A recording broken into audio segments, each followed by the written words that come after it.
Dr. Ibrahim, can you hear me?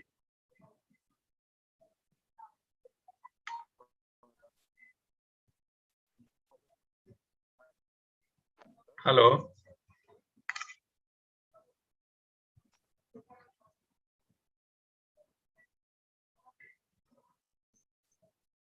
Dr. Ibrahim, can you hear me?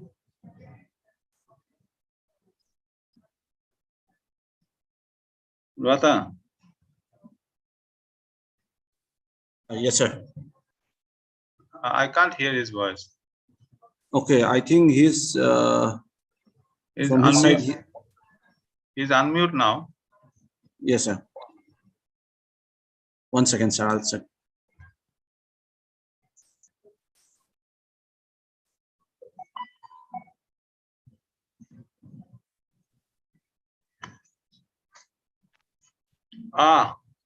Dr. Ibrahim, can you hear me? Your voice not coming.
Rata, he has left or what?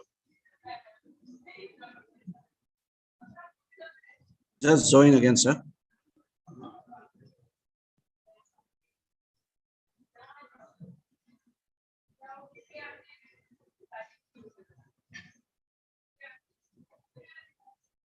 Dr. Ibrahim, are you there? Please unmute. Yeah. Now I can hear.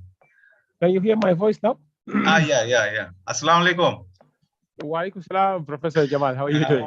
Yeah, fine. Nice to see you. Good. Yeah. Sure. Thank you very much for the invitation. Most welcome, sir. So I think it is time we should start.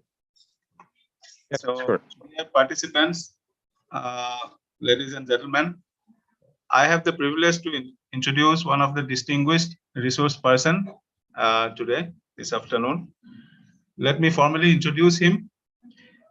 He is Professor Ibrahim Al-Mustafa. He obtained his BSc degree in Mathematics and Computer Science in 2003 from the University of Khartoum, Sudan.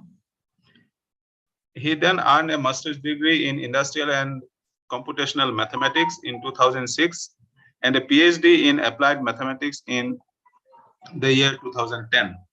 He was appointed as Assistant Professor in the year 2010 at the Department of Applied Mathematics in the Faculty of Mathematical Sciences, University of Khartoum. He then served as the head of the Department of Applied Mathematics for 3 years. In 2014, he joined the Department of Mathematics and Statistics at Sultan Qaboos University, Muscat, as an assistant professor. His main scientific interest is in biological applications of difference and differential equations. In the year 2012, he was awarded the prestigious award from the World Academy of Sciences for the best young scientist in Sudan in basic and applied sciences, as an acknowledgement of the quality of his research output. In the year 2018, he was selected as a young affiliate of the World Academy of Science. In the year 2020, he was promoted to the rank of associate professor.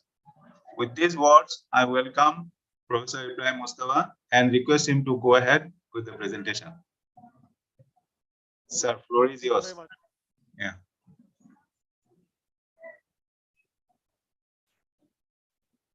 You can share the slides, sir.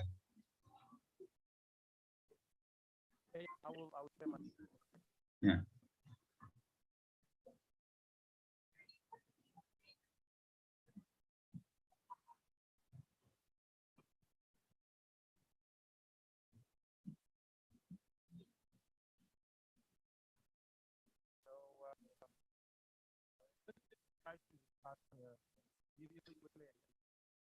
Can you adjust your microphone? It's not very clear.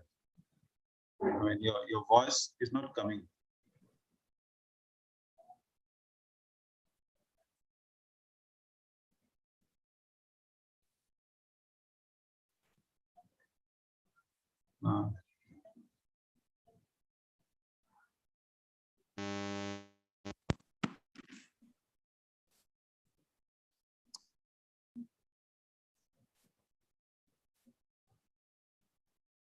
Hello? Now it is coming. Yeah. Yes, sir. Please go ahead.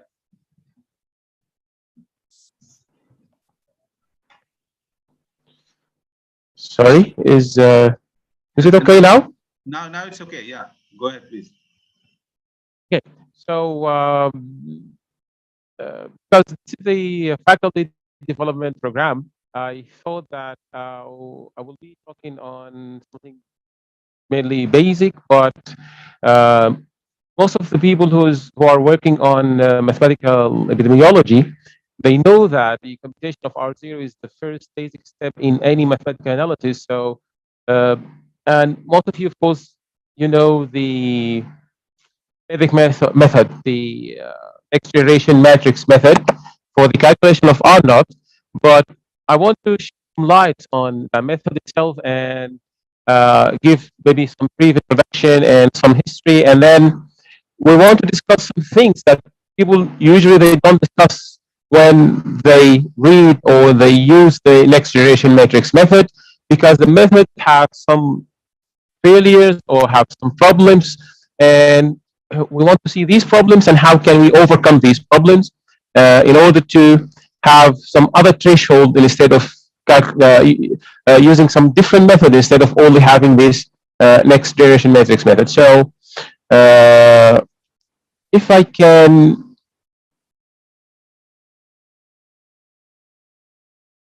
because I'm not sure if I can see all the participants, but can you raise your hands if you know the next generation matrix method?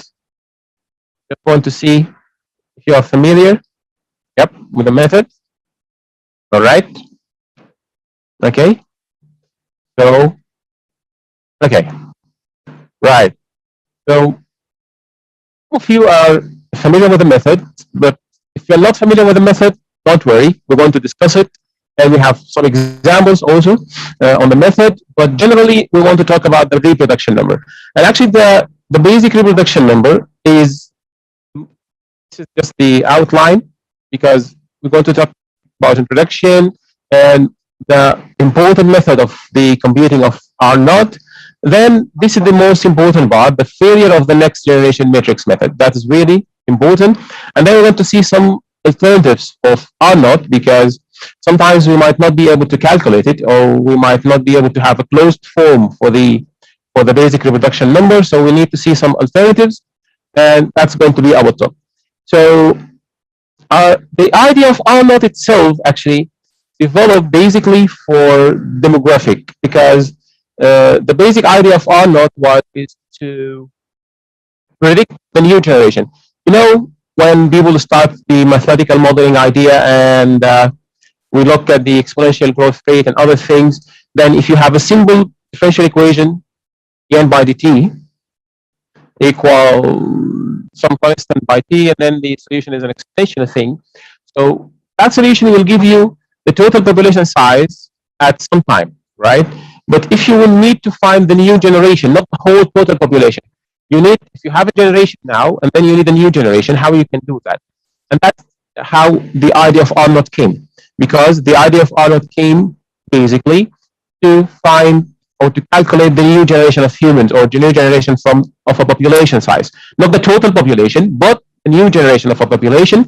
And that actually depends on two things. Depends on the survival rate and the fertility rate. That's why the basic or the first method to calculate R0 is actually came from the survival function of this statistics. Because if you want to calculate the new generation, then you need to see from the old generation fertility rate and then probability of survival of the newborn to form the new generation, right? Which means you need these two things together. And of course, you have to integrate through your interval to have the new generation. And this is basically how the idea of R0 came.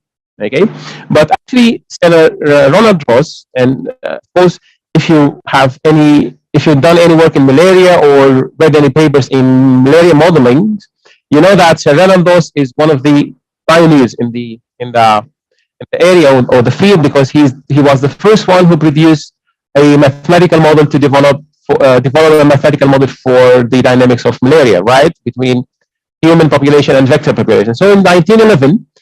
He took that idea of R0 and tried from the demographic and put it into epidemiology, and he's trying to find the number of new infectives coming from an old infection. Because basically these are the two similar ideas. Idea of a new generation of a human or a population, an idea of a new infective from old infectives, right? So if you have some infectious people, you need to know, you don't want to find the total number of infectious, you need to find the new number of infectious. That is really important, because if each time you have increasing number or very high number of new infectious, then that means the infection will spread. But if each time you have less number of new infections, that means the total number of infections will, or the infection will be reduced. That is the idea. Of course, after 1970 something or 75, then this idea of R0 became the most important idea or the most important threshold or the most important parameter in mathematical epidemiology, because it describes a lot of things. And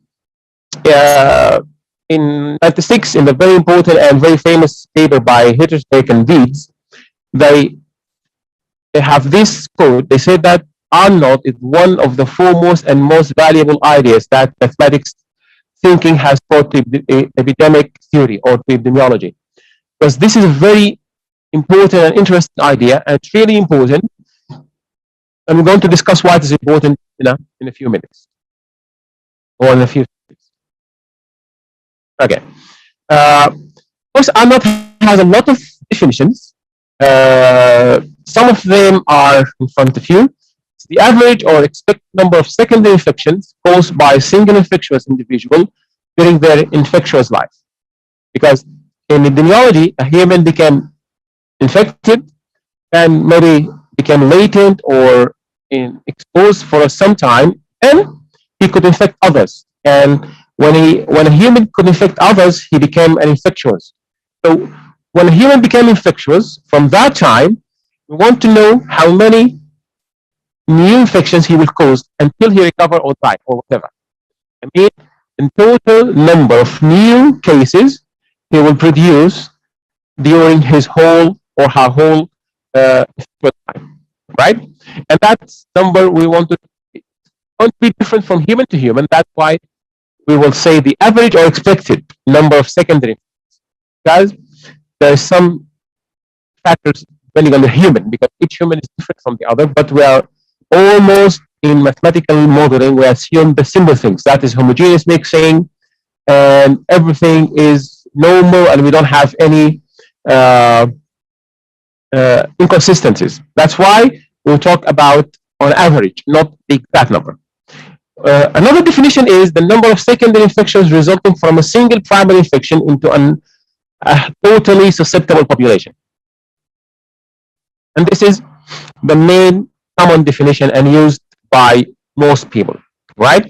So it is the number of secondary infection, okay, from one infected human. If this infected human is introduced to a totally susceptible population, that is another definition. Right. Another definition is the number of few infections produced by a typical infected population in a population at disease-free equilibrium. Not a total susceptible population, but a population at disease-free equilibrium. Because this is something a little bit different definition sometimes when we said that the whole population is susceptible or the population is at disease-free, right?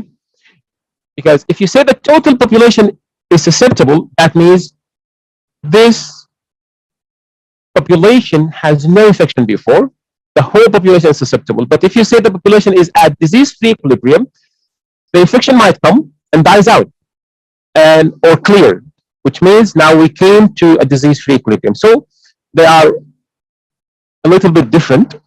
Or some other times we can define it as the stability threshold for the disease-free equilibrium. So when the disease-free equilibrium is stable, that threshold or that condition is our R0.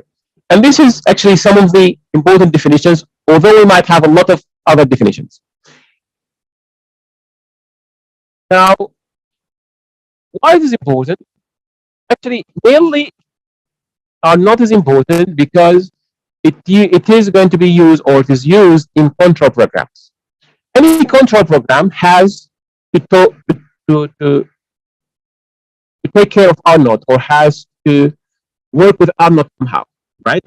Because, for example, for elimination or eradication, R0 is really crucial in that, because R0 less than 1, the new infected individual produces less than 1 new infected individual over the course of its infection period, right? So that means the infection cannot grow. The infection will die out. The infection will die out and it will not grow. It means we will reach disease-free equilibrium. However, if R0 is greater than 1, that means each individual would produce more than 1 individual, and that means the infection will spread, will not die out. For example, if an individual produces, each one individual produce only 2, for example, and then after producing these 2, that individual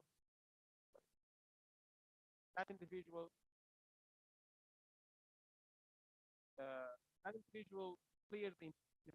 That means these 2 will produce now 4. Now these 4 will produce 8, and so on. Dr. Ibrahim, if I can interrupt, actually voice has gone down. Your voice has gone down, I mean. So far it was good.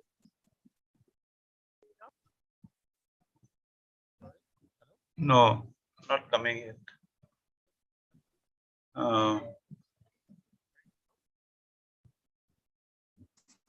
So is it okay now or not? Now it is fine. Yes.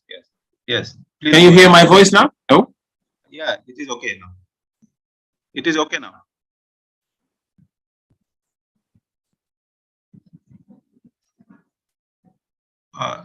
Dr. Ibrahim, go ahead. It is okay now. Okay now.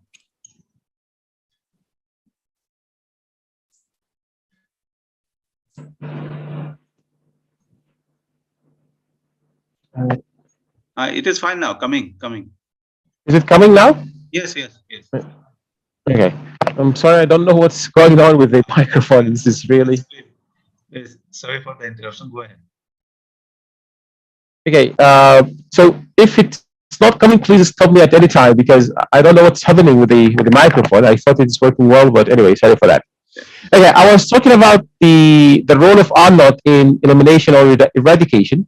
If it is less than 1, then the disease cannot spread.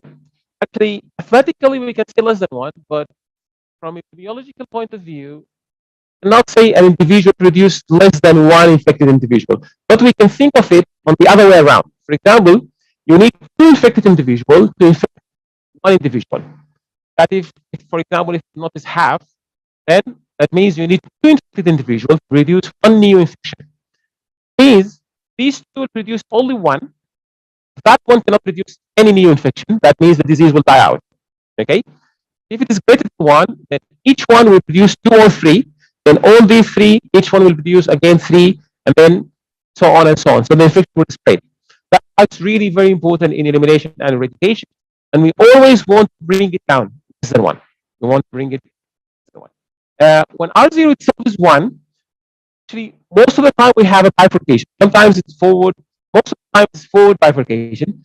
Some other times it might be a backward bifurcation. And some other times we have stability or we have joint region, depending on our model. Usually are not equals 1. That is when we have to look again mathematically and try to do some things there. Okay. Another example for the importance of R0 is the vaccination programs and the herd immunity, in the herd immunity.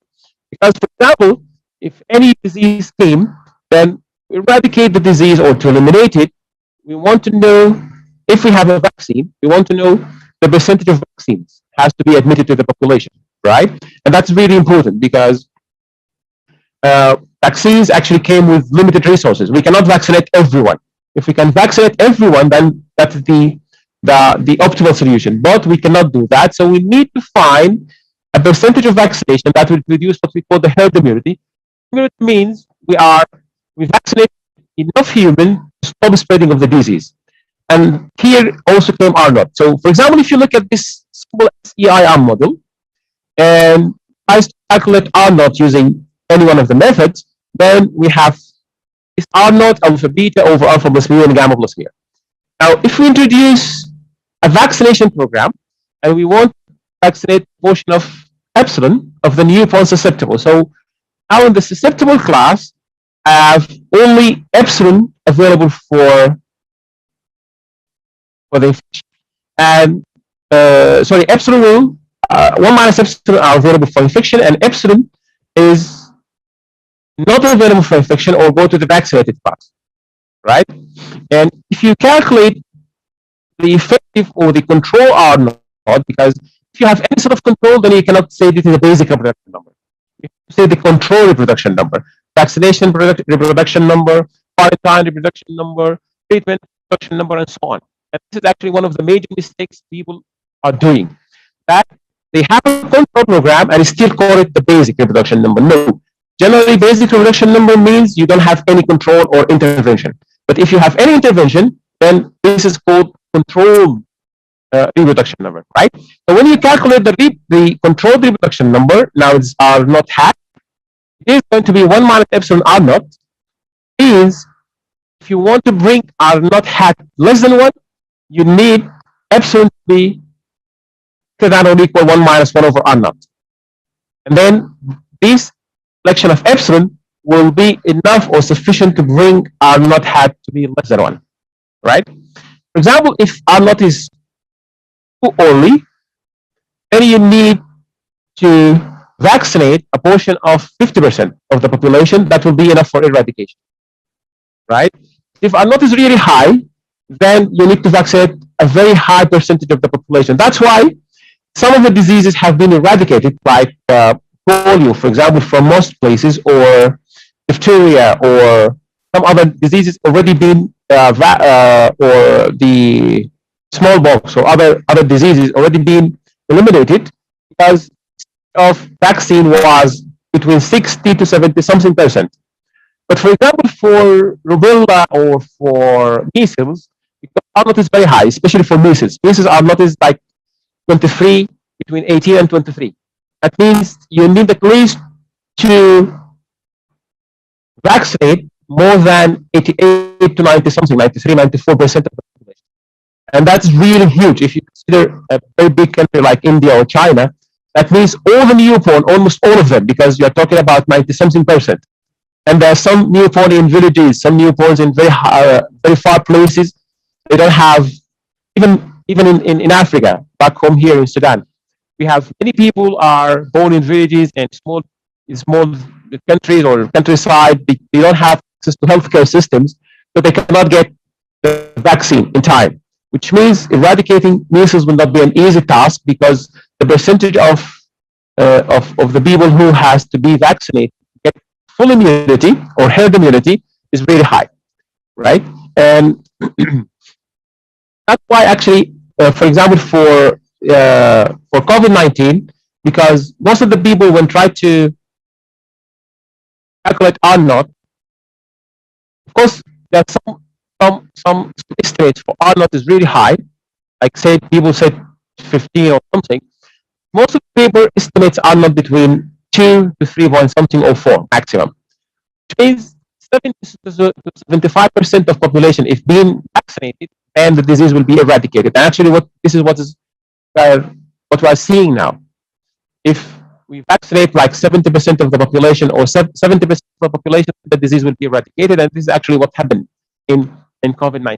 So it is really, R naught is really important in control programs. It is also important in other aspects, like if you have a disease that is spread between humans and vectors and some other, for example, reservoir, like some other animals, dogs or cows or whatever, then sometimes the life span or the life cycle of the disease is really complicated. When calculating R naught will let you know the most important parameters, because there are a lot of parameters these parameters are controlling the spread of the disease. So if you want to control the disease, especially in a very complicated settings where you have wild animals, you have radiation, and then you have local animals, you have vector like mosquitoes or whatever, and you have the human, then the lifespan of the disease is really complicated. And that's why you need to know what are your important parameters, and that's coming directly from R naught. It is also important in other controlling programs like the chemotherapy. In cancer therapy, R naught will be very important and very effective in the amount of the chemicals that has to be admitted to human body, and that is really crucial thing, because these are toxic materials, so we need to minimize them as much as we can, which means R naught is really important. And that's why there's a lot of method in computing R naught, a lot of methods in computing R naught. And these methods are generally can be categorized in two categories: either theoretical methods that depends on some mathematical way or some mathematical computation, or it could be estimated from data. And we have different estimates. I will not go through the estimation from data, because I know that Dr. Amia has a very nice long day presentation. I don't know, is it tomorrow or the day after tomorrow? So he might talk about that from statistical point of view. So I will just give you a brief introduction to the methods, and then he can discuss with you in more details. But more or less, we are interested in the theoretical methods, and mainly in the next generation matrix method, because it is the most simpler and straightforward method, and many people are using that method. So we are focusing on that. I will explain it in details and give some examples, and then at the end we're going to talk about how it fails and why, and how can we overcome this problem, right? I hope I'm not moving very fast. If anyone has any question, please let me know your questions anytime. Okay. So I'll start by the theoretical method, and the first one from the theoretical method is by definition, and this is actually coming from Anderson and May. You know that Anderson and May are the founding fathers for the mathematical epidemiology, and the book actually is like Bible for mathematical epidemiology, right? You know the book? Anyone? You know the Anderson and May book? No?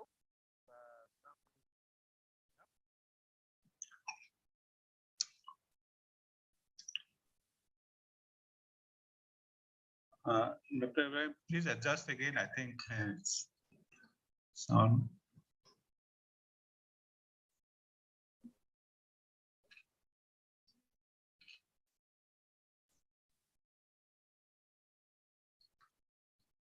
Not coming yet. Hello? Now it is coming. Yes. Oh. Again, it has gone, Dr. Ibrahim. No, it is not coming. Now yeah, it is coming. now it's coming. Fluctuating, yes. Yeah. Okay. So, are you familiar with Anderson and May book? That is the Bible of mathematical epidemiology, the very famous book. Yeah, you familiar with that book?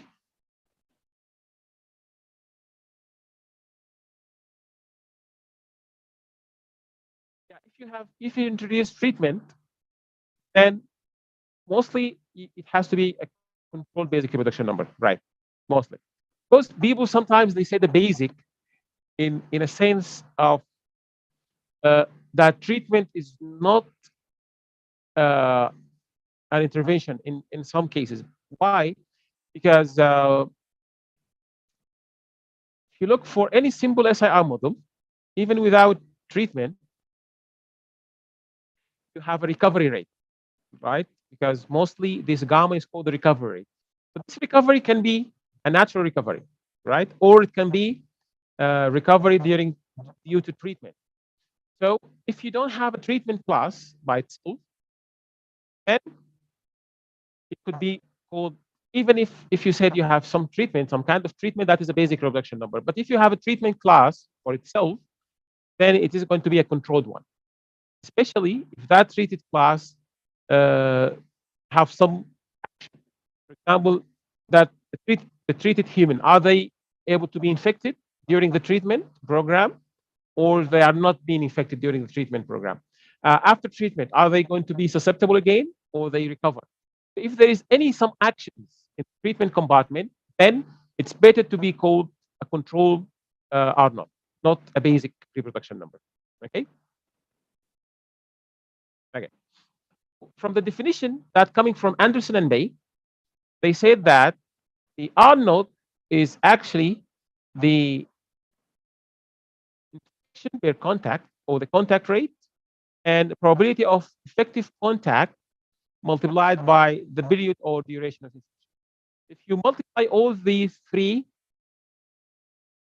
quantities, then you have R0. Okay. And if you look at what we have here, it's very clear that R0 is a dimensionless number and not a ratio. And this is something very important. Okay, dimensionless number without any dimension, and it has to be treated like that. We cannot say R0 is 2 or 3 people or person. However, or although the definition is say number of strings, but generally, when we talk about mathematical calculations, R0 actually is a dimensionless number. Sometimes the multiplication of infection of a contact multiplying by the contact over time is called the force of infection, or beta, because the beta is a contact rate multiplied by the probability of infection, and that is actually most of the time this beta is the force of infection, and this beta actually consists of two things: the contact rate and the probability of infection. Both are in this beta, and gamma is a recovery rate. So if you multiply from the definition of Anderson and May, if you multiply the force of infection by the period of infection, that is going to give you R0. And the period of infection is 1 over gamma, right? Because gamma is, if you look at the model here, gamma is the recovery rate, then 1 over gamma is the infectious period. However, because here we have some demography in the model, because mu represent the death rate and the birth rate together. So mu plus gamma is going to be the 1 over mu plus gamma is going to be the interval or period of infection, which means in that case R0 is going to be the force of infection, which is beta, multiplied the period of infection, which is 1 over mu plus gamma. So beta over mu plus gamma, or gamma plus mu, that is R0 from the definition. That's the first method. The second method is from the survival function. That actually the survival function should be the first one to be discussed, but I wanted to build the definition from Anderson and May, from the mathematical definition, not the survival function definition, because as I told you in the beginning of the presentation, the survival function definition is where we came with the idea of R0 itself. In that case, if R0 represent the integration from 0 to infinity of BA multiplying with FADA, where BA is the average number of newly infected individual that an infectious individual produce per unit time when infected for a total time A. When infected for total time A, because any individual might be infected for 2, 3, 4, 5 days, right? Sorry. So it is infected for a total time of A days or A weeks or whatever your your time is. So BA is the average number of new infections that infected individual will produce over the course of the total time A. And FA is the infection cycle, which is the probability that a new infected individual will remain infectious at this time. Will remain infectious at this time. And that is actually is the integration from 0 to A, that the probability infected human at time 0 exists at time A, multiplying by human infected for total time A infects another human. And as you know that, or as you notice from here, the idea of the survival function is not an easy thing to be applied. That's why usually people they're not using it. However, the idea of the survival function and the definition are the most reliable methods in calculating R0. Other methods are not reliable. They can fail and so on and so on. But these two methods, they cannot fail. They're the most reliable methods, but they're really hard. Of course, for the definition method, because this is very simple, it's a very simple model. That's why the photon infection is very clear and the period of infection is very clear. And then by the definition, we got R0. But for a complicated model, like even a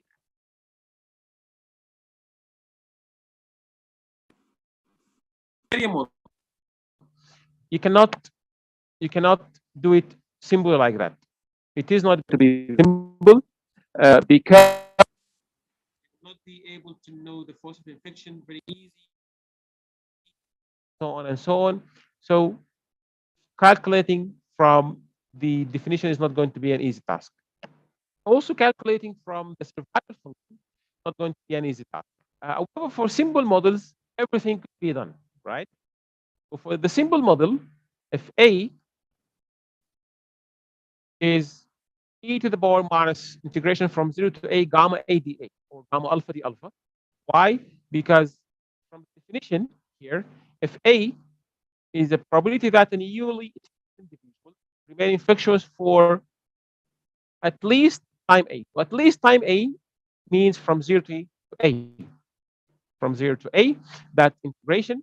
And in this model here, because gamma is our recovery rate, so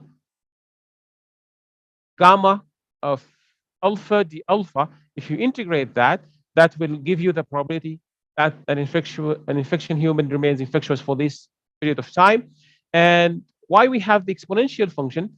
Because here we're assuming that exponential life expectancy. Okay, so here that is our assumption. So this is what we have. Then BA, the average number of newly infected individual, is the multiplication of the force of infection with the total number of susceptible, which is S0, because this is the force of infection multiplying by total number of susceptible human at the beginning will give you this number of secondary cases. Now, if you integrate these two, the multiplication of FA and BA from 0 to infinity, you will be getting R0 again. You will be getting R0 again, and actually, this is very similar to what we have, but of course, because here we don't have demography, we don't have birth or death. So in the denominator, we don't have gamma plus mu, we have only gamma. And in the numerator, we have beta multiplying by S0, because in the previous model here, we assume the total population size is 1. So S0 will be 1. So this is the one we have. We have only beta over mu plus gamma. So basically, both methods give you the same R0. Now, a third method that is used is we can derive it from the condition of existence of endemic equilibrium, right? So this is like another way around of defining R0. They said, okay, look at the model, try to find the endemic equilibria, and the condition for the existence of the endemic equilibria can be considered as R0, because from definition of R0, we know that the endemic equilibrium exists only if R0 is greater than 1. So I can take conditions of the existence of endemic equilibrium and try to find or to work it out to find R0. For example, if you look at this model here, SIR model, the endemic equilibrium is on here. Okay, go back and try. You can try the calculation and calculate it. Because if you look, this is S, I, and R. But we don't have any condition on S. We have condition on I and another condition on same condition on R. And for the endemic equilibrium to exist, we need what's inside the bracket to be positive, right? Otherwise, we don't have an endemic equilibrium. So we need 1 minus gamma plus mu over beta to be greater than 0. And that is actually means beta over gamma plus mu should be greater than 1. Which means we can say that beta over gamma plus mu is our R0. And now the condition for the existence of endemic equilibrium is R0 is greater than 1. And that method actually is coming from another way around. Right? Now we have 3 methods. First, from the definition. The definition said you just find the force of infection, then multiplied by duration of infection. Second method is the survival function method, and that is actually a little complicated because you have to go back for the idea of the probabilities and try to come up with R0. And most people are not using it because even for simple models, that is really complicated method. A third method is from the existence of the endemic equilibrium. If the endemic equilibrium exists, that means R0 has to be greater than 1. So we're going to find first the endemic equilibrium, then try to find the condition for the existence of the endemic equilibrium and write it down as something greater than 1. And now that thing will be R0. That thing will be R0.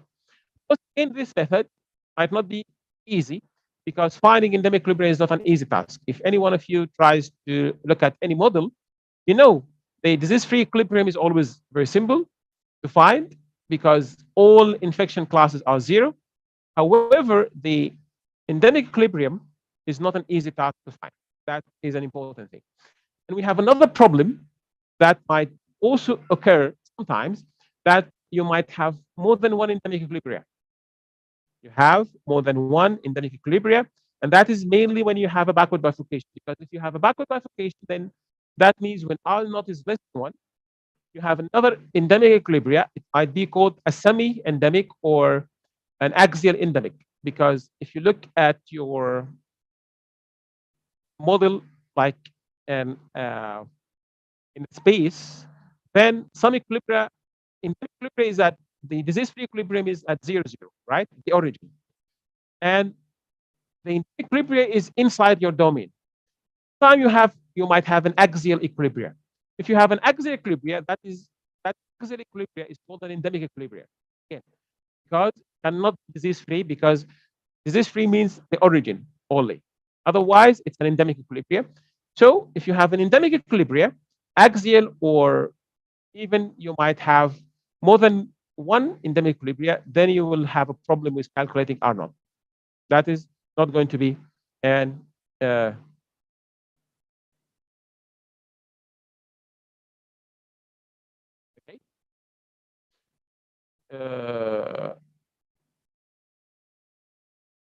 So the third model or the third method is by looking at the constant term of the characteristic polynomial. Okay, this is actually can be used when some other method fails. When some other method fails, you can use this one. You go to the characteristic polynomial from characteristic polynomial, of course, of the Jacobian matrix at disease-free equilibrium, right? So if you go to the Jacobian matrix at disease-free equilibrium, then find the characteristic polynomial, and then look at the constant term. And the constant term can be used as R0. And actually, there are some, if I'm not mistaken, there is a conjecture, it's not proved yet, but it's a very powerful conjecture, I think, by David Greenhalgh and others in 2016 or something. And in that conjecture, they said that the constant term of the characteristic polynomial have the same properties, threshold properties are as R naught. So it could be used as R naught. Could be used as R naught. So if your model is very simple, then that R naught or the constant term would be simple and you can find it easily. However, sometimes if you have a very complex model, you might have a lot of classes, like 5, 6, 7 classes. Then finding a characteristic polynomial for 7 or 8 classes is not going to be an easy task. Rather, looking at the constant term, because the constant term will be very long. And even if you are able to find it, because if you have Mathematica or Mabel or whatever, then you might be able to find the constant term, but the constant term will be very complicated and you will not be able to benefit from it. Why? Because if you want to benefit from R naught, that means you need to make it simple. So you can look at the condition of when R naught is greater than 1, when it is less than 1, what are the other conditions, and how can we use it as a threshold. So it's not enough to find some expression. You can find a 2-page long expression, but what is the benefit of that expression? We cannot use it. Why? Because we cannot take greater than 1 or less than 1, or what is the meaning of that? So here, the constant term of the characteristic polynomial, it might be useful in finding a closed form for R naught, but it might not be useful, especially for complex model. And here can have a note by the eigenvalues of the Jacobian, and also there are some theorems regarding that the large eigenvalue of Jacobian matrix of the system at the least equilibrium, that is R naught. However, in the next generation matrix method, they are not next generation matrix method calculate Dr. Mustafa, please adjust your microphone again.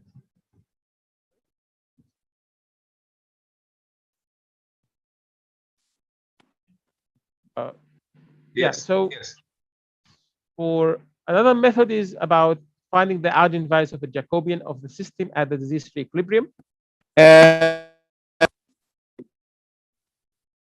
Indicates that this method gives a threshold very similar to the threshold by the next generation matrix method. However, they're not the same. They're not similar, but they're not the same, but they're very similar. Not the same, but very similar. And you can use them as threshold only, right? And the idea is you find the Jacobian matrix of the system at the disease-free equilibrium and look at the radius or the largest eigenvalue. The largest eigenvalue. It's not R naught itself, but it is rather a representation of R naught. A representation of R naught. And this is, of course, straightforward method. But again, it's not simple. Why? Because if you have this equation, then you have to find eigenvalue for a 6x6 matrix, and then you have to choose the largest one, and that is not a possible thing all the times. It is almost impossible all the times, because we know that the problem of finding eigenvalues is one of the difficult problems in mathematics, especially for a big system. If you have a 6x6, 7x7 system, or even worse, if you have 13x13 or 14x14, then you can forget about the method. You can forget about this method. Okay. We came to the most simple and by foremost the most used method at all, but it has many problems, of course. And this is the next generation matrix method. Next generation matrix method. Actually, if we look at without explanation, it might not be very meaningful. So, and I will skip these 2 pages and then go to the example directly. Okay. Okay,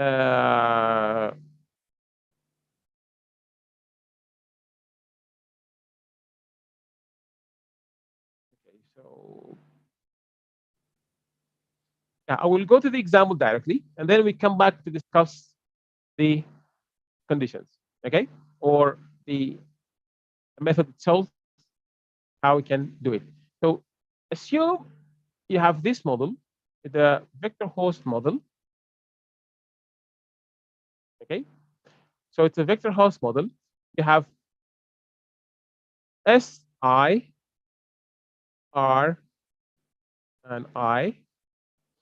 So you have susceptible humans, and then recovered humans. And then for mosquito, we have infected mosquito only, because we don't usually we're not interested in the mosquitoes equation. So the simple mosquito equation, we remove it. But generally, it's a very simple equation. So this is the model we have. You can see we have susceptible humans. They recruited by the recruitment rate, I, and then mosquitoes interact or bites susceptible human to give them the infection, malaria, and this is the natural death rate. Now, in humans, they get the infection from a bit biting, from bites of infected mosquitoes. They die naturally, or die due to the disease, or recover. Here, the recovered humans, they came from the infected humans and die naturally. And this is actually the mosquito equation. Sorry, I thought I removed it, but it's still here, right? This is the susceptible mosquitoes. They are recruitment rate gamma, and they got infection from infected humans, I, and this is the susceptible mosquitoes, and this is the natural death rate. And infected mosquitoes came from this equation. So this is our model, 5 equations. Now, how the method works? This step is you separate the infection classes from the infection-free classes. So if you look here, you have 1, 2, 3, 4, 5 classes. But infection classes mean classes with infection.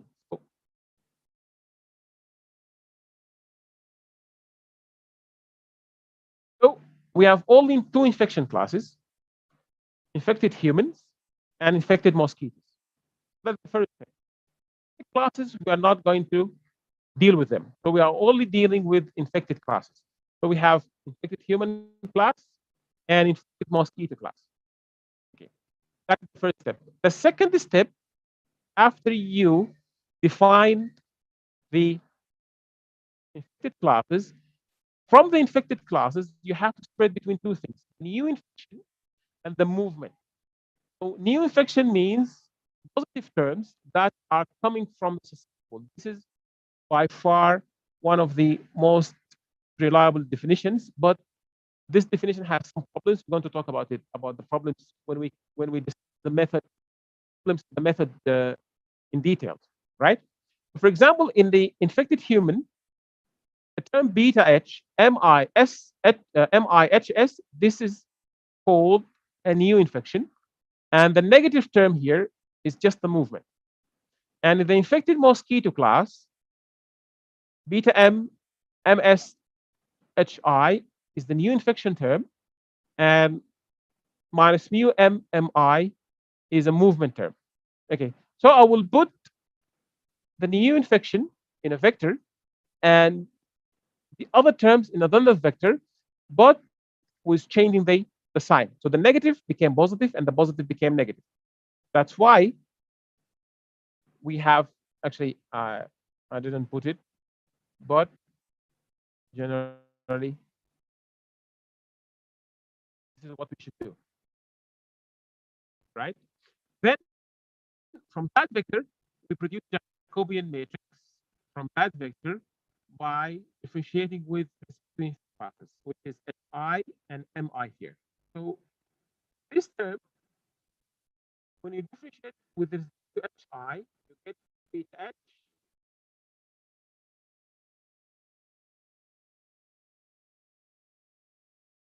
And then when you differentiate with this to HI, you get here.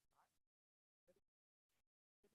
Then MI, other class, and then we get beta H, HH. And then the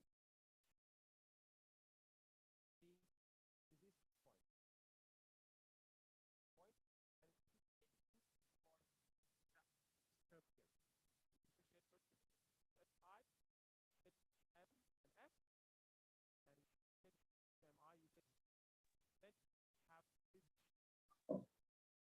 The program again, there is some problem.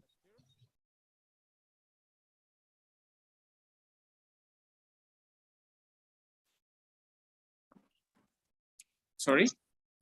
It Oh, is it not. is now coming.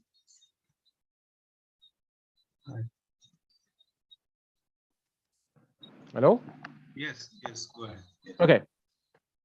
Really sorry for that. Okay. So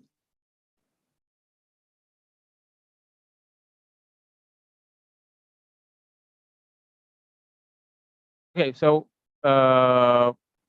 see the vector, the vector f, we get the matrix capital F from that vector, and from the other terms, again, we differentiate with respect to hi, then with respect to mi, and we're getting, when you differentiate with respect to hi, you get mu h plus alpha plus delta, then 0.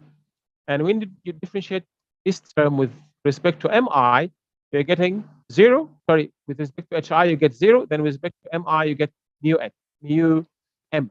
And actually, the negative term became positive. That's what I told you, because here negative became positive, and also this one negative became positive. So you get this matrix. Now, these two matrices will be used to calculate R naught. How? We find V inverse, then multiply with F, and then find the spectral radius of that, and that is called actually R naught, called R naught. Now, if we came here,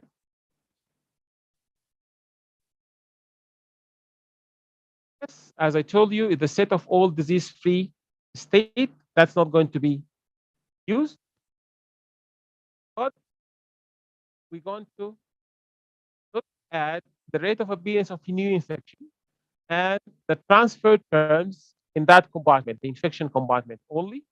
And then we're going to create these two vectors, F and V vectors, as I told you. And from each vector, we're going to create Jacobian matrix F and V. Then separation matrix is going to be multiplication of F by V inverse. And R naught is a dominant eigenvalue or the spectral radius of G, radius of G. And I feel maybe this is not very clear, and I want to do something hands-on. So let me share my screen with you, and I was sharing and share minute.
Okay, I hope now you can see my whiteboard screen.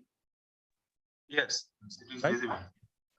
Okay, so let us try to look at the simple model or SEIR model. So, for example, we have S dash equal to mu minus beta Si minus mu s. Then E dash is beta Si minus alpha plus mu E.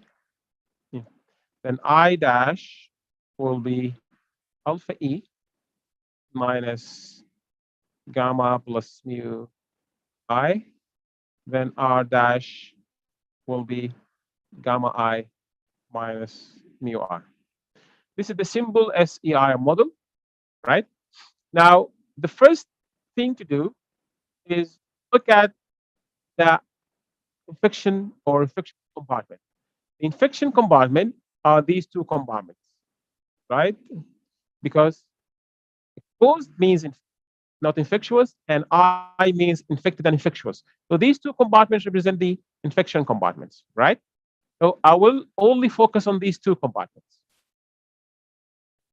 Oh, now focusing on these two compartments, I need to decide it which one in each one of the classes is the new infection. So if you look here, beta Si is a new infection because this is coming from the susceptible after interacting with infected. So this is the new infection, right? Alpha plus mu is a movement outside this compartment. Now, alpha E here is not a new infection. Most of the people said alpha E is not a new infection because it is coming from this compartment.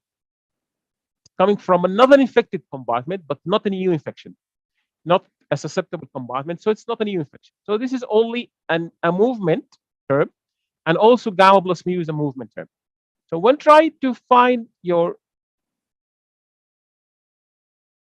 F vector, the vector F is a vector of new infection. So new infection from the first equation here will be only beta Si.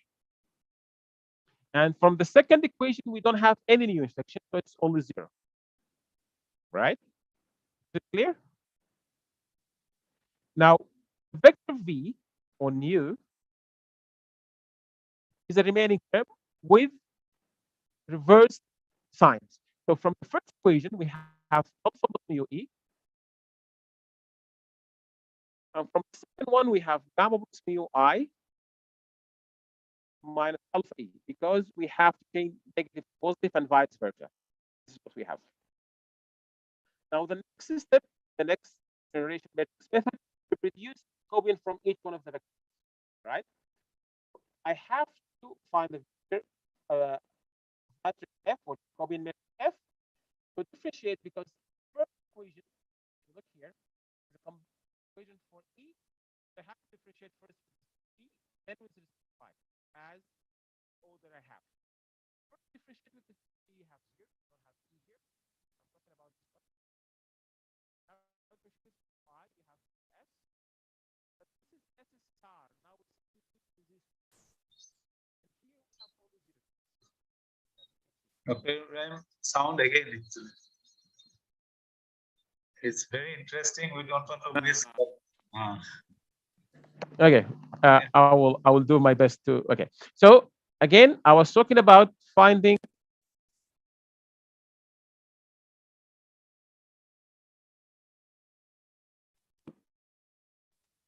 to the same order of variables. So differentiate first with respect to E, then with respect to I. When you differentiate with respect to E, we have 0. Differentiate with respect to I, you have beta S. Now substitute disease-free. So star means disease-free point, right? And now second is 0, so we have only zeros. Now the matrix V, from this vector V, differentiate with this E. First, remember, we have alpha mu. And then with this I, we have 0.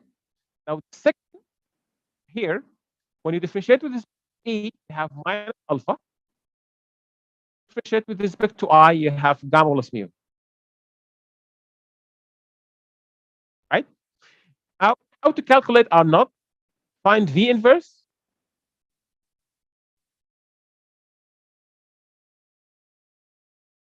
Multiply V inverse with F, then find the spectral radius of that. Find the spectral radius of that. And this is actually how you can find R0 in this. And actually, this example, I might need it later. We can come to this example later to discuss an important idea. Okay. So is it clear now how the next generation matrix method works? Of course, there are some conditions on F and some other condition on V, that V has to be irreducible and has to be Milner matrix so we can find the inverse easily, and so on and so on. There are some conditions here, but mainly this is how it works. Mainly this is how the method works.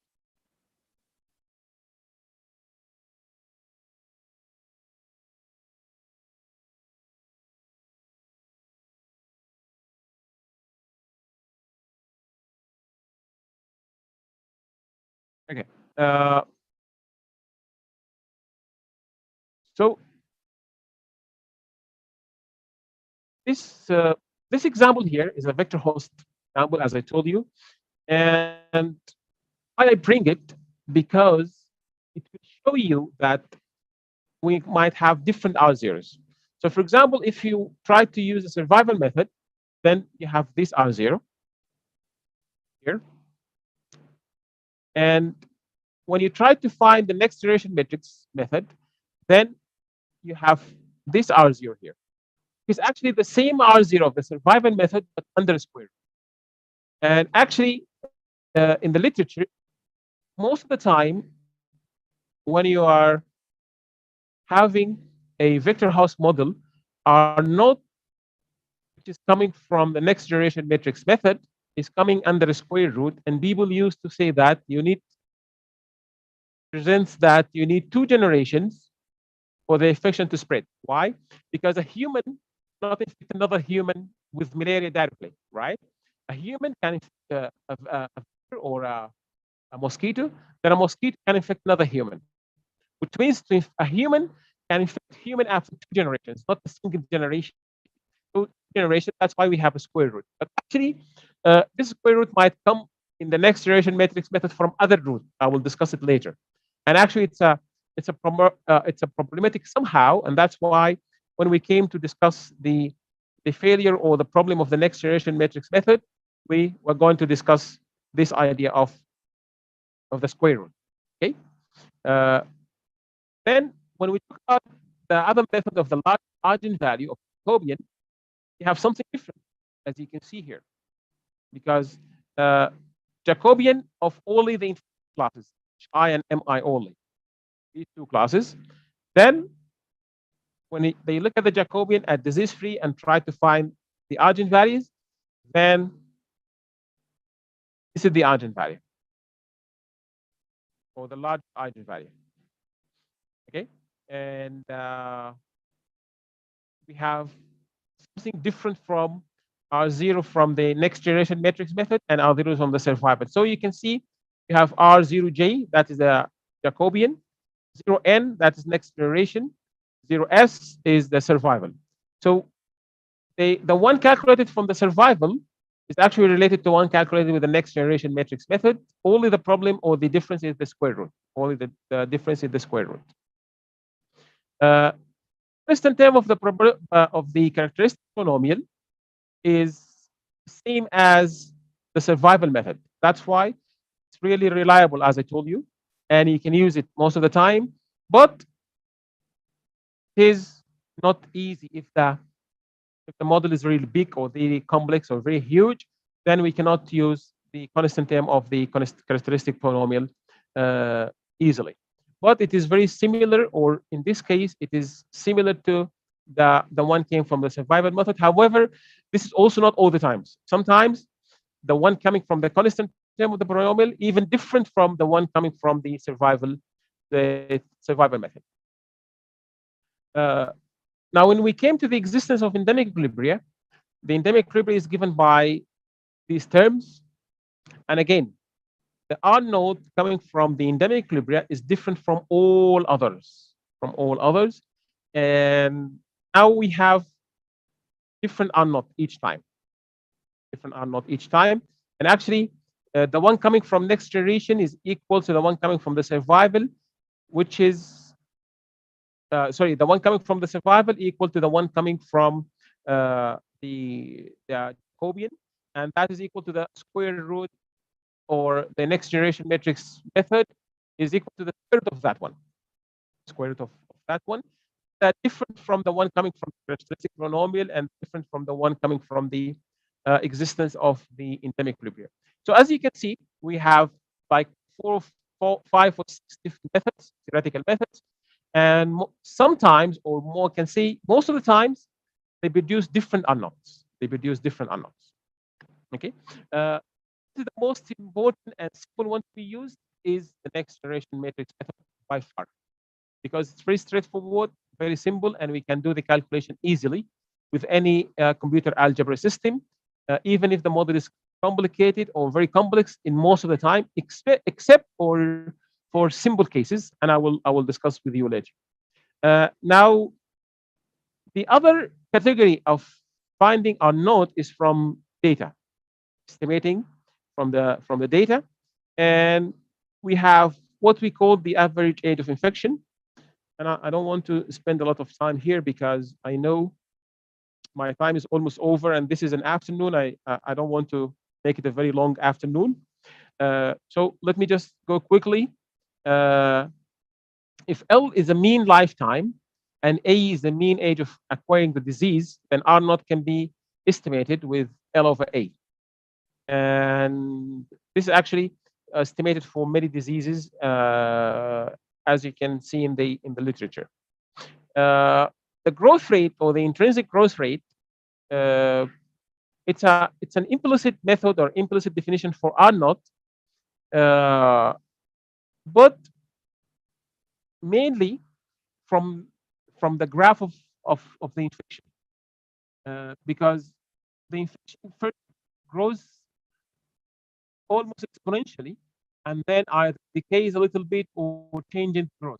So when the curve starts to grow up, then you can try to estimate R0 from there.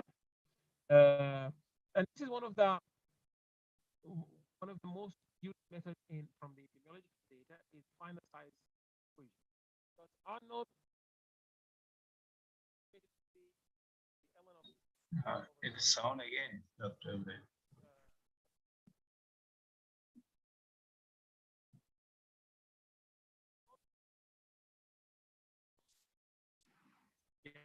Sometimes might be estimated from the final size equation, because it is actually estimated the ln of S.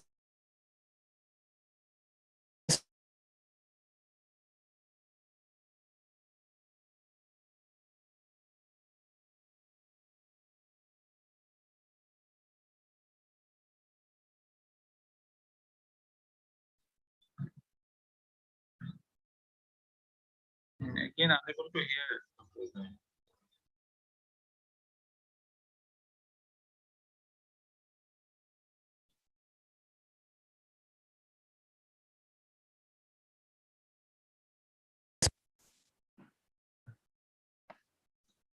Yes.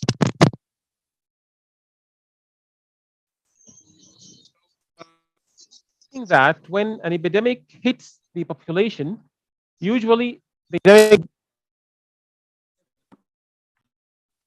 some people and leave some without infection. So even when COVID came, it infects almost everywhere, but there's some small amount of population was not infected by COVID, and that called the finite fraction of susceptible, and that is called S infinity. If you know S infinity, after the epidemic came and dies out, then you can use this relation by Kermick and McKendrick and try to estimate R0. And actually, it was recently used to estimate R0 for SARS in 2006. We have many methods to estimate R0, and actually, we can use some Bayesian statistics methods and other different methods from the data.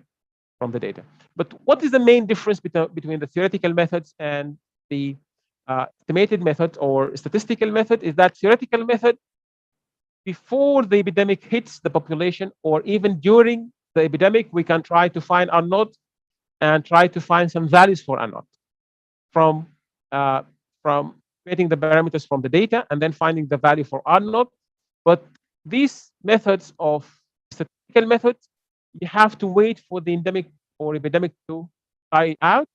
Then you can have your data, and then you try to estimate the R0. This is the main difference most of the time.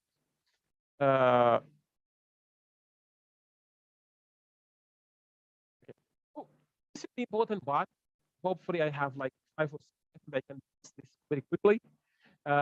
Failure of the next generation method. One of the most important problems with the next generation matrix method is the square root I discussed earlier.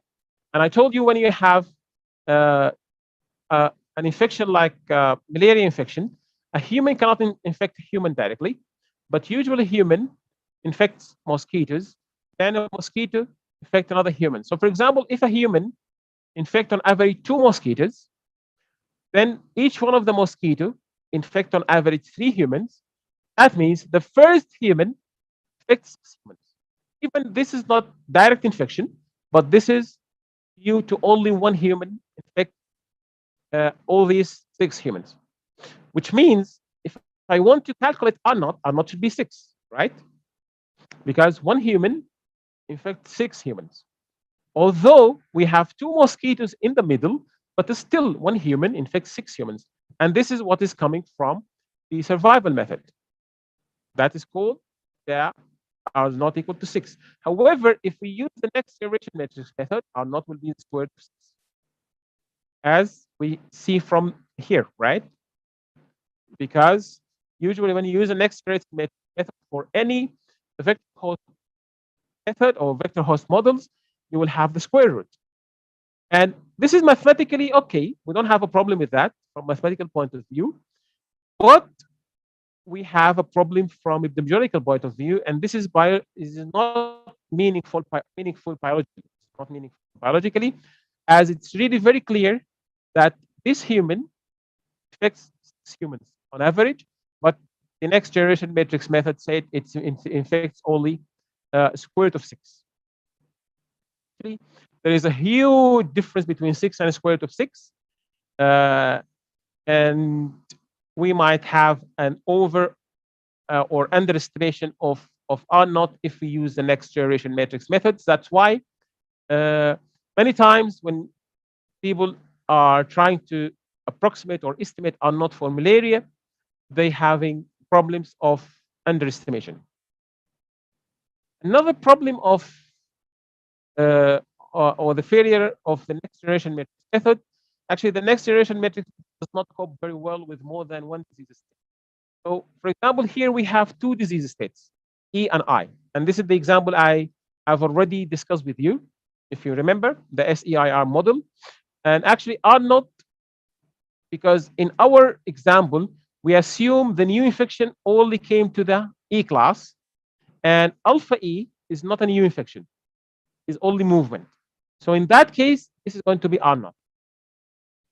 However, in some modelers' perspective, they can say that alpha E is a new infection, right?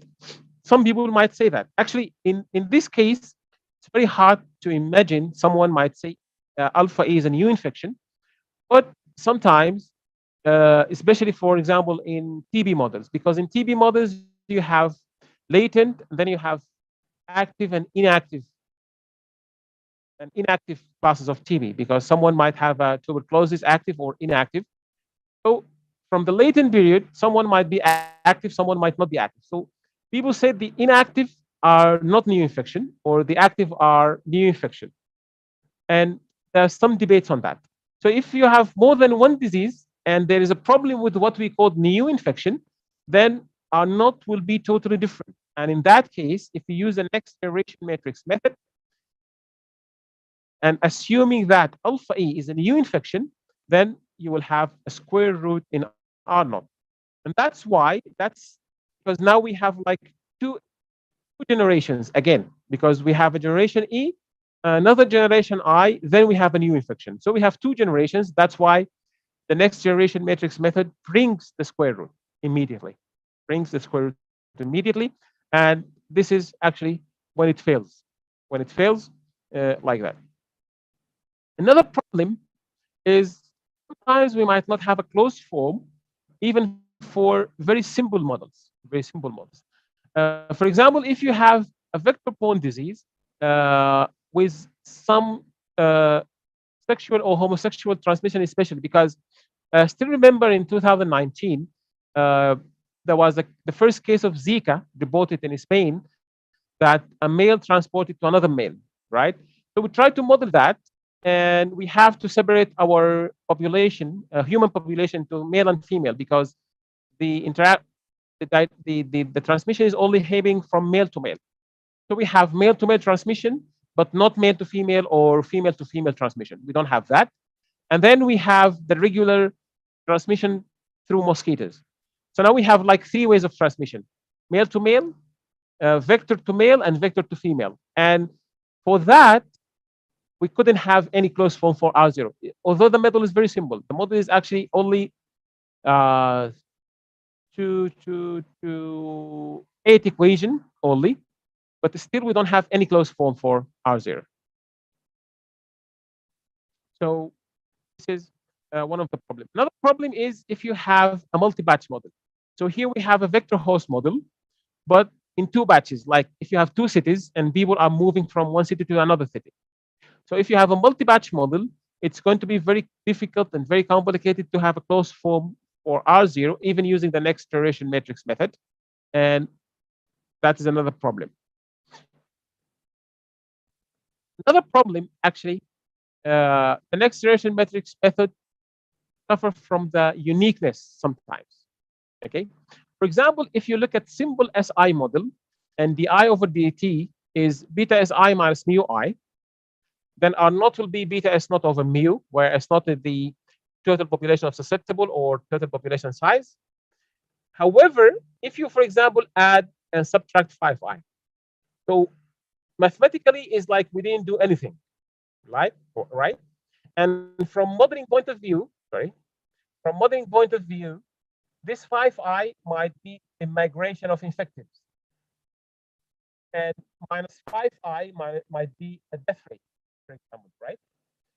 So from modeling point of view, this is also acceptable. In that case, R naught will be f naught 5 over mu plus 5. So it is different from this. Of course, you can see that because R naught here is 1, and the new R naught still going to be, but the value.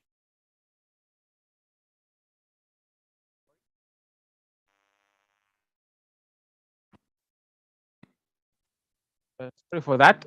I was saying that if 5i and subtract, for example,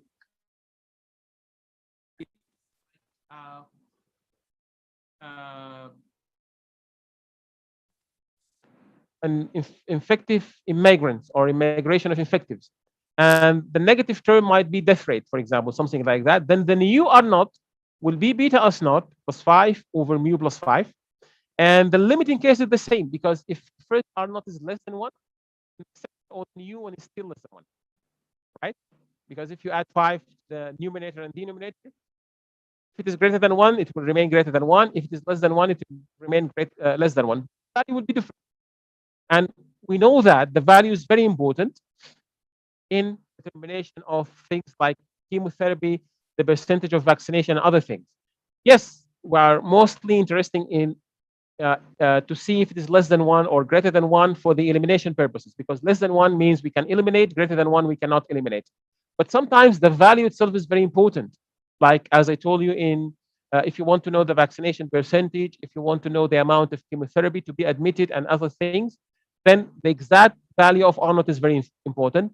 So here we have a problem of uniqueness in the next generation matrix method, which means the next generation matrix method is very simple, widely used, but it has to be used carefully because it has problem and it is limitations. The last part I want to talk about is some alternative of R naught, because times people say that during the whole epidemic R naught might change, because, for example, in the beginning, force of infection might be higher than the force of infection at the end. Why? Because in the beginning, people they don't fear. The contact rate is very high, which means if the contact rate is high, then the force of infection is high. But after sometimes people see the infection and see it's very dangerous and they have some fear, for example, or behavior change. And I know Professor has a very nice talk about the effect of media coverage and other things on the human behavior. So human behavior change means the force of infection change means R naught change. So we don't have the same R naught for the whole epidemic period. That's why people sometimes talk about actual reproduction number, and it is time-dependent measure. It's time-dependent measure depends on the time you are trying to find the value at. And they are this RA, or the actual reproduction number, is defined as X of t over Y of t multiplied with D, and X of t the incidence rate at the time t, and Y of t the prevalence rate at time t, where D is the average length of the infectious period of that A infectious period. And actually, this is the difference between them, because R not it goes with RA when the transmission probability is constant, as I told you. But if it is not constant, then it will be different, because the transmission probability varies among infection age, or it might vary among time only, like depending on some kind of human behavior or whatever you have. Some other times we might talk about effective reproduction number. And this is measures the number of cases of secondary cases generated by infectious case once an epidemic is underway. Okay, and R of t is a time dependent and can account for the degree of proximity from area outbreaks. And it's not like in the beginning of infection, because R naught is calculated at the beginning of infection when you introduce one new infected individual into a totally susceptible class. But here, if you want to calculate it during the infection, then you calculate what you call RT. And RT defined by Cowell and Schwerer in their paper, I think in 2014 or something. And it is the integration from 0 to infinity to A of t and tau. And this A is a predictive power at time t, and A tau. And contact and recovery rate do not vary with time.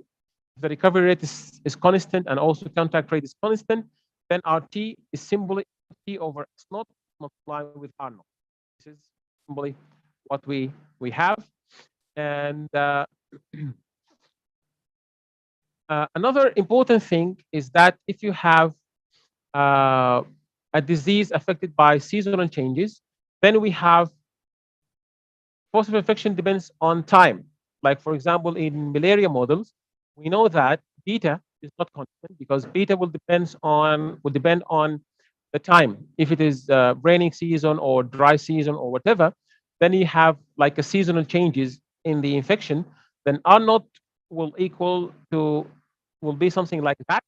Will be D, the average duration of infection multiplied by the integration of the parameter in that. So we have three alternatives of R naught: actual, effective, and the seasonal R naught, and that is actually what I have. Thank you very much again for the invitation and for the participant to stay with me for this long time. And I'm really sorry for the sound problems, and I'm really sorry for any inconvenience. And thank you. Anyway, Dr. Ibrahim, it was very interesting, and I'm sure all the participants might have benefited, particularly because you discussed are not thoroughly in various aspects of it. So in between, you mentioned one book also, right? That time sound was not that clear. Can you just mention it again?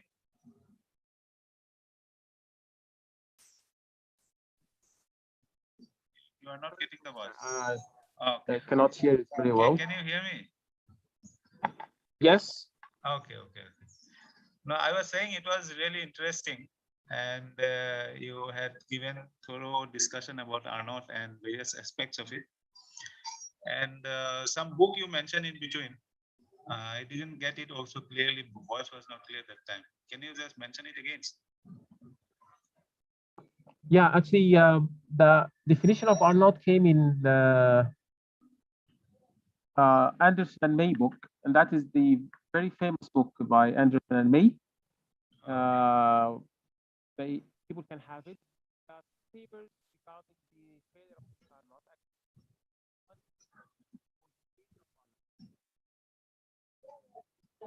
Okay, so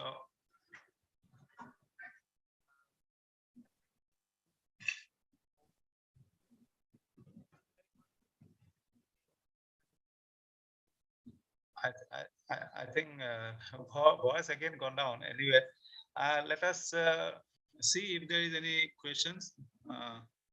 Ruata, do you see any question? I'm checking, sir.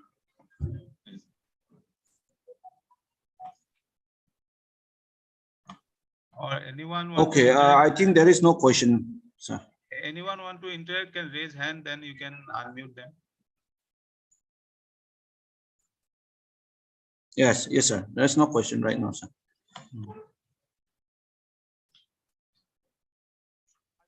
I think Dr. Ibrahim, can you hear me? Your voice has gone down actually. Again.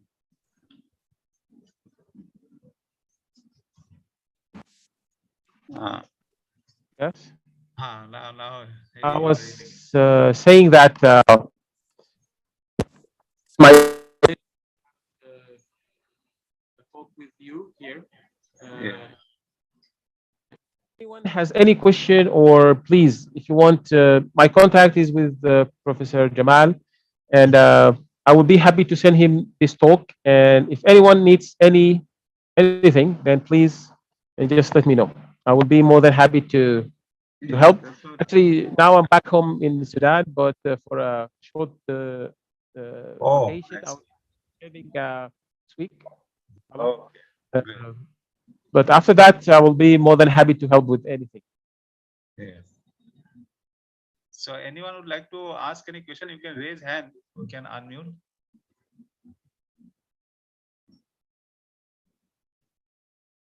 Okay, I think there is no response now. But anyway. Yeah, because very long afternoon and talk may be very informative. So let the people have some time to talk, have it, and then I will be happy to discuss anytime with any one of you.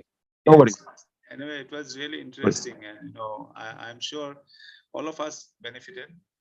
And once again, Dr. Ibrahim, thank you so much, and we look forward to future collaborations also. Sure, inshallah, Professor Jamal. Yeah, and we have invitation for you also, like whenever it is possible, do visit us, our university. It's a very greenish and nice. Would be my pleasure. Yeah, I will hold you for that. I will hold you for that. I will come, sure.